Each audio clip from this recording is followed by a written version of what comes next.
Hello guys, welcome to Ashley Lancelot Show. This is going to be DND Talk. If you like more of this video, leave a like, share, subscribe. Leave down a comment you want more of these kind of videos of me personally DMing and being a player. Different modules for Dungeons and Dragons, D20, Pathfinder, and so on forth as well. We'll be talking about how I play as a player. You can watch Devin's adventure campaign. We have one for Star Wars. I finally just basically fell apart after that one session. Then we have the new one that he's doing every Monday. I'll be playing 5e. I'm a halfling barbarian in this campaign. You can see me how I play as a player, depending on what character I create or what race it is, his intelligence score, because a lot of times you got played by those two plus your attribute as well. If you have intelligence of 8, that's a -1 to your intelligence, you're not going to be that bright. You know, wisdom is basically how you comprehend stuff as well. That's the part a little bit negative. You're not going to be that bright either as well. And strength, dex, so on, charisma, you know, negative means you're but ugly.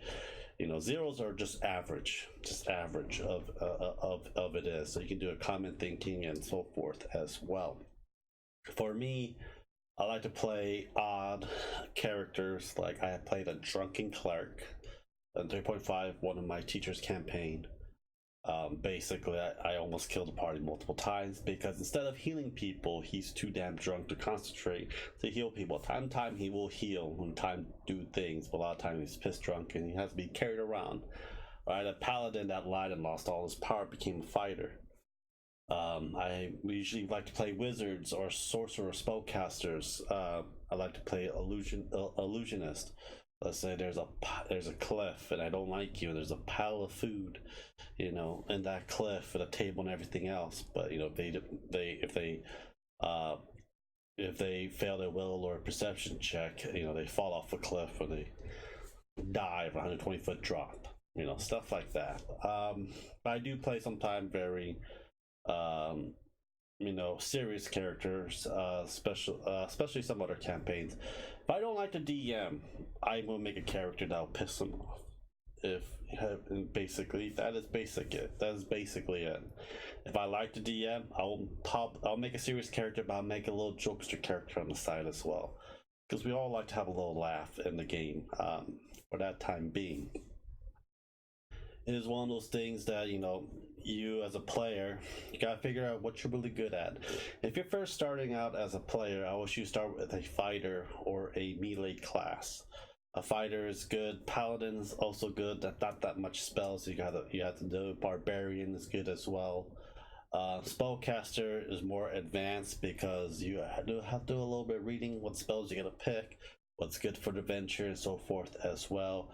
Cleric is also good, especially for 5e is really good because you only pick like one kind of cleric is life until you get the modules. Then you get the extension of what type of cleric can be. 3.5 and Pathfinder is probably more harder for spellcasters because there's a lot more options that you can actually pick from. Race is you should be looking into because a lot of the race don't like each other, or they're rare in the material plane because sometimes they're shunned from the sunlight and they live underground. You know, a lot of these books, you know, a lot of these modules in D&D books tells you the history of the race. And, you know, you got to figure out how to make a background and story. Background story is one of the key things of making your character as well, just to figure out, you know how you're going to interact with it. How you're going to give it an accent? You're going to give it a Scottish accent? Are you going to, you know, has he been living under a mountain for a very long time? I mean, if he looks up in the sky, it looks like he's gonna fall right through it. You know, stuff like that. You know, a lot of times, you know, you can watch fantasies, RPG games that can basically help you out how a different character is. They're very similar. It's like dwarves, elves, halflings. Halflings are just hobbits. If you guys like Lord of the Rings, basically like that. It's one of those things that, you know, you're going to have to look, but humans are basically, humans and elves are basically what people usually play. The dwarves and halflings are basically the ones that you got to read more into. Thieflings are good ones as well. You have those astral, elemental and it was called gens, I believe. There are classes, and there are different subclasses of dwarves, halflings, and elves.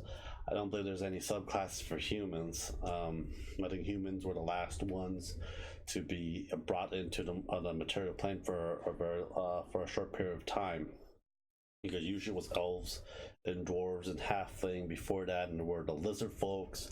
Depending on what timeline you're playing or you're creating for this world, I'd be totally different. I'm going by the books that I know so far by heart. You know, equipment is good too. I wish when you get the starter goals or whatever goal they give you, I wish you don't spend too much on it. Get the ones you really need, like rations, a backpack, some little climbing, grappling kits, rope helps, a 10-foot pole saves lives, especially you don't have a rogue, a 10-foot detachable pole, or up just big long stick, just tapping on the ground, make sure no traps explode, for that matter of fact as well. But be nice to your players, and be respectful to your players, but also have fun, because if you don't, they're gonna probably backstab you, kill you, and push you away. So as DM as well. You like to have a nice fluid game, you don't mind joke around, have fun, or a little interruption here and there, that's fine. Just don't be a dick. That's all I gotta say about becoming a player. But usually starter sets help. You know, going to someone's game, go to your game store, and you see if you could be part of that player character. People are nice enough for you to share that. They'll share their book with you, how to make your character, how to play with you, how to interact with other things as well. So it's gonna be a time experience for me. It took me, you know, a couple months just to get the knowledge of the game and keep playing. Repetition is the key. I hope you guys like this video. Subscribe, like, and share. If you want more of this content, put down in the comments as well. I'll talk to you guys later. Have a great day, guys. Bye.